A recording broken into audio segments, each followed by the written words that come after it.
Bismillahirrahmanirrahim. Assalamualaikum warahmatullahi wabarakatuh. Apa khabar anak-anak semua? Cikgu harap sihat. Okey anak-anak, hari ini cikgu hendak meneruskan PDPR kita di dalam perkara sirah. Masih lagi di dalam tajuk kehidupan Nabi Muhammad sallallahu alaihi wasallam. Sebelum cikgu teruskan, marilah kita sama-sama membaca doa. A'udzubillahi minasyaitonirrajim. Bismillahirrahmanirrahim.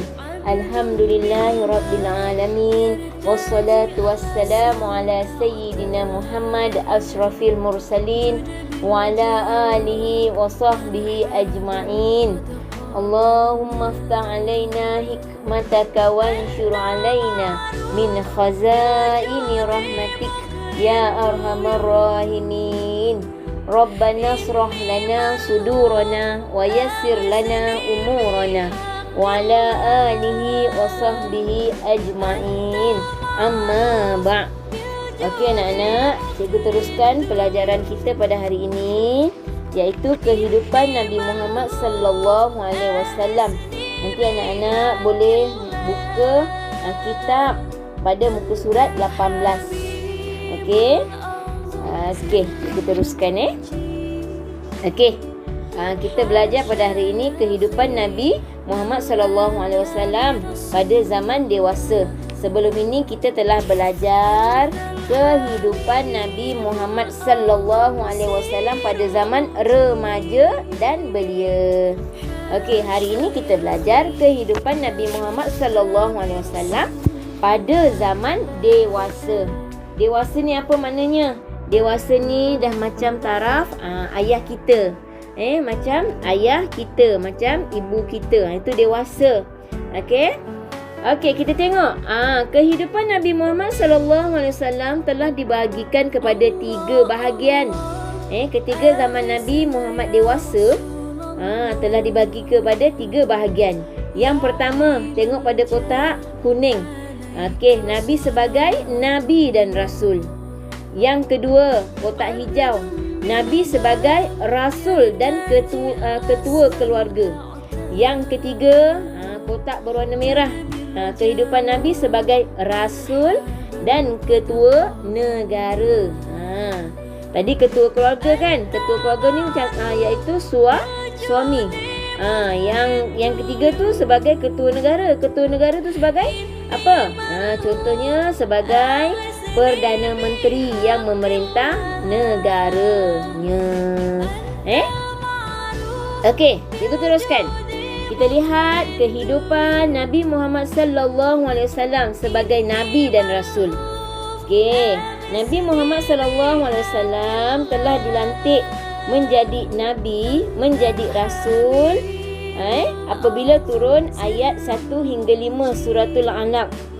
Ingat tak cerita Nabi Muhammad sallallahu alaihi wasallam? Nabi duduk di Gua Hira, dia merenung, dia memikir kejadian Allah Ta'ala. Ketika itu turunlah malaikat Jibril yang diperintahkan oleh Allah untuk mengajar Nabi Muhammad sallallahu alaihi wasallam. Ketika itulah malaikat Jibril mengajar Nabi Muhammad sallallahu alaihi wasallam membaca dan membaca suratul Alaq. Satu persatu malaikat mengajar Nabi Muhammad sallallahu alaihi wasallam. Ketika itu Nabi ketakutan. Inilah kali pertama dia berjumpa malaikat Jibril. Dia ketakutan. Okey. Jadi ketika itulah turunnya ayat 1 hingga 5 suratul Alaq. Nabi dilantik menjadi nabi dan rasul. Peristiwa ini berlaku iaitu ketika umur Nabi berumur 40 tahun di Gua Hira. Okey, cikgu bacakan ayatnya. Suratul Alaq ini. A'udzubillahi minasyaitonirrajim. Bismillahirrahmanirrahim.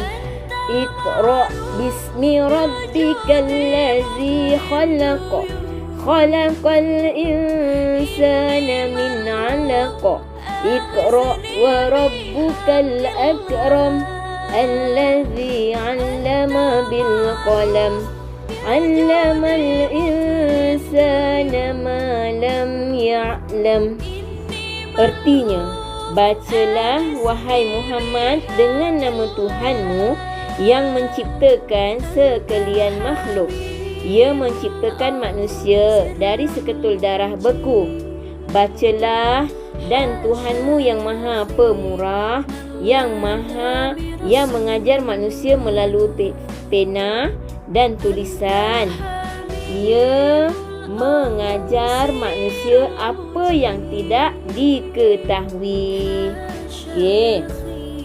Jadi Nabi Muhammad SAW berdakwah lebih kurang 23 tahun, iaitu 13 tahun di Mekah dan 10 tahun di Madinah. Jadi 13 tambah 10 menjadi 23 tahun Nabi Muhammad SAW berdakwah. Okey, kita teruskan lagi. Dakwah Nabi Muhammad SAW terbahagi kepada dua bahagian. Yang pertama, berdakwah secara sembunyi. Secara sembunyi ni Nabi berdakwah dengan keluarga, sahabat-sahabat Nabi. Ya. Okey, cara yang kedua, Nabi Muhammad berdakwah secara sulit ataupun secara terbuka. Nabi Muhammad berdakwah secara terbuka. Nabi Muhammad SAW berdakwah, kita tengok.